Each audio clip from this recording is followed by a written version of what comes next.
Welcome back to theGrio with Mark Lamont Hill. The on-again, off-again clock for student loan forgiveness applications may be confusing to borrowers. It could be enough to make some people think twice about trying to get help with their student debt. President Biden's student loan forgiveness plan is paused indefinitely while the court hears a lawsuit by Republican states challenging the plan. The Biden administration recently asked the Supreme Court to revive the student debt relief, but that decision may not come until next December.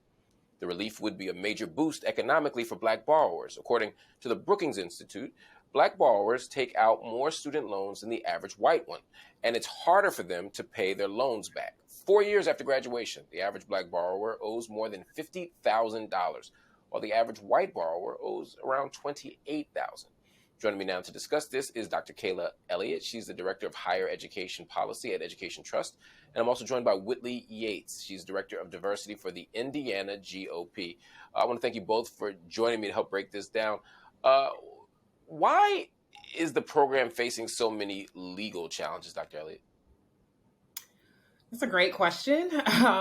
I think the legal challenges are diverse for sure. Unfortunately, they are putting a real standstill for borrowers who really do deserve and need this relief to afford everything from their basic needs like food and housing security, their ability to save and invest in a home. So it's unfortunate. There are a couple different lawsuits from a couple different states that have various different legal standings. Some are being upheld, but we're really grateful to see that the payment pause has been extended so that those who would have otherwise had relief are at least getting some relief in the form of a pause. Whitley, this word relief comes to mind. People are trying to get help. The burden of debt is extraordinary, particularly in our community. What is the logic behind the Republicans' resistance to this? Why are they fighting it so hard?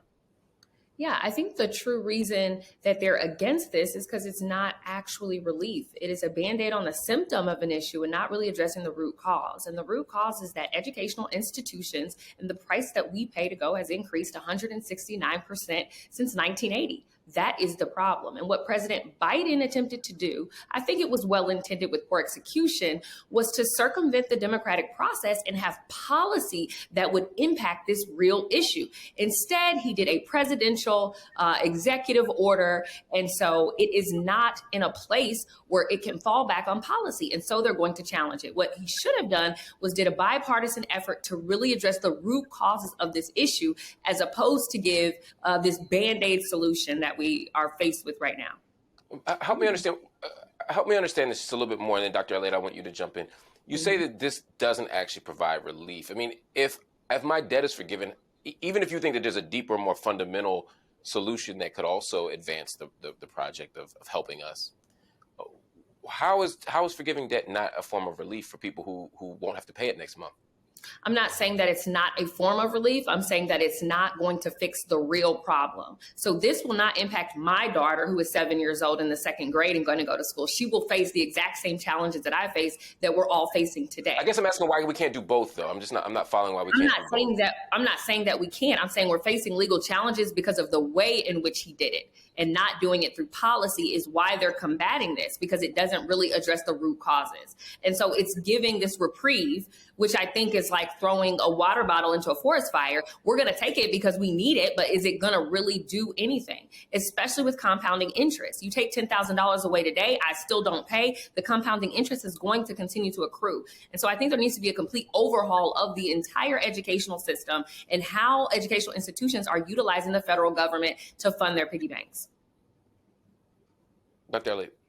Sure. So I would agree for sure that some of the onus for this is on institutions, but we cannot leave states off the hook. States have increasingly disinvested in public higher education and put that burden onto students. That is not something that past generations had to face. What does that mean? Explain what that means. Yeah, sure. So over the last decade or so, especially since the 2008-2009 recession, we saw states put less and less money into public higher ed. And so even if the cost of college were not increasing with inflation, the investment of states into public higher ed that allowed some folks to be able to work their way through college back in the day, that allowed a allowed a Pell Grant to have a lot more purchasing power, that allowed people's money to go a lot further. The state is not doing their part either, right? Like, we know that to be true, regardless of how much that the cost of college is increasing. We've seen a real marked disinvestment by states across the board, to the point where it hasn't even, in most states, returned to the 2008 levels, right? And so we know that the cost of college is increasing for sure, but the cost of living is increasing. What students need is also increasing for sure. And so states are not doing their part, and it's certainly not solely on institutions, but it's definitely not on students who have had to shoulder the cost. I'm going to push back on that.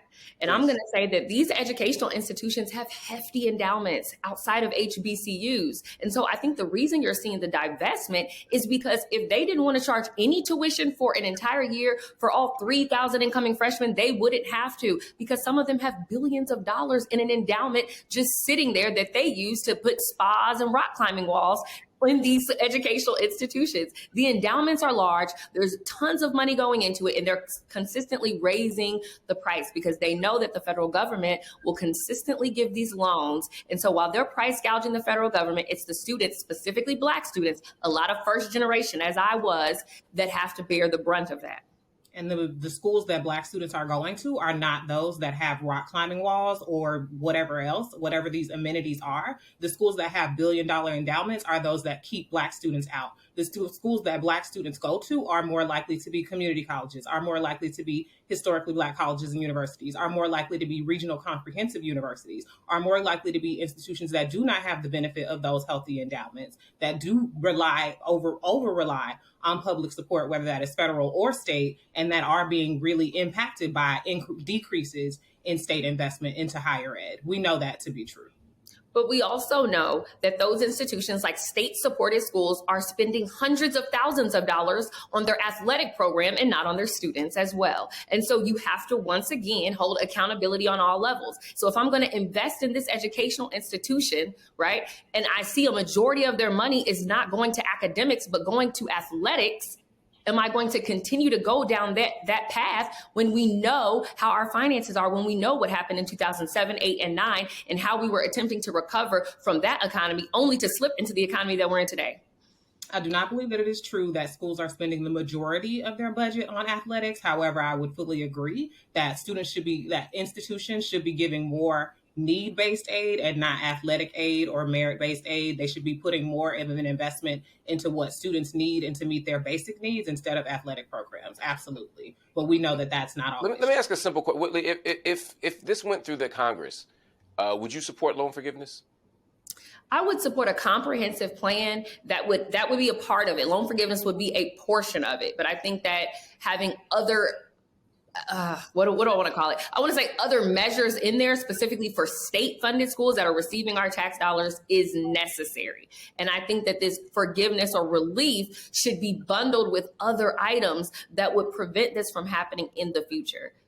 And unfortunately, a lot of those changes have been proposed over the last few years that I've been in my role, and in the many years before that, and the years since the Higher Education Act has been amended and updated. And unfortunately, we have yet to be able to get bipartisan support for things like doubling the Pell Grant, for things like putting the Pell Grant and indexing it, tying it to inflation so that it increases as the cost of living increases and the cost of life increases. Unfortunately, there has been bipartisan support for that, but there have certainly been many bills, including for state and federal partnerships for free college programs, that have yet to be able to pass. Well, we're going to leave it there for now. I want to thank you two brilliant sisters for talking to me about this and helping me and the audience understand what's at stake here with loan forgiveness programs. I want to thank you for joining me. Still ahead on theGrio with Mark Lamont Hill. HIV and AIDS awareness brought music icons Patti LaBelle and Gladys Knight to D.C. A look at the work being done to connect communities to resources. But first, it's Friday Junior. Our friends at the Weather Channel give us a preview of the weekend forecast. That's after this quick break.